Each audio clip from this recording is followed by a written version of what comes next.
தமிழகம் எங்கும் கிளைகள் கொண்ட Annamalai institute of hotel management and hospital management படிப்பில் சேர்வதற்கான அட்மிஷன் நடைபெறுகிறது. செய்திகளை விரிவாக காண்போம். ராசிபுரம் அருகே புதுச்சத்திரம் அருகே தனியார் பள்ளி பேருந்து மீது ஆட்டோ மோதிய விபத்தில் ஏற்பட்ட தகராறில் பேருந்து ஓட்டுநரை ஆட்டோ ஓட்டுநர் தாக்கியதால் அவர் சம்பவ இடத்திலேயே உயிரிழந்தார். இது தொடர்பான முழுமையான விவரங்களோடு எமது செய்தியாளர் சீனிவாசன் இணைந்திருக்கிறார்.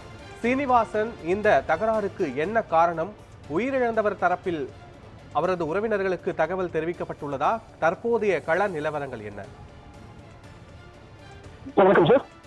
நாமக்கல் மாவட்டம் ராசிபுரம் அடுத்த குச்சத்திரம் தொட்டிபுரம் பகுதியை சேர்ந்தவர் விஜய். இவர் ராசிபுரம் அருகே உள்ள குருசாம்பாளையம் பகுதியில் தனியார் பள்ளியில் பள்ளி பஸ் ஓட்டுநராக பணிபுரிந்து வருகிறார்.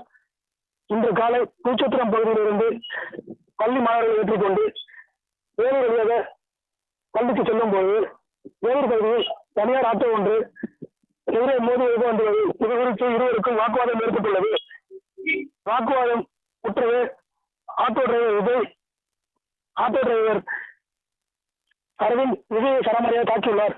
இதில் பலத்த காயமுற்ற அரவிந்த் விஜய்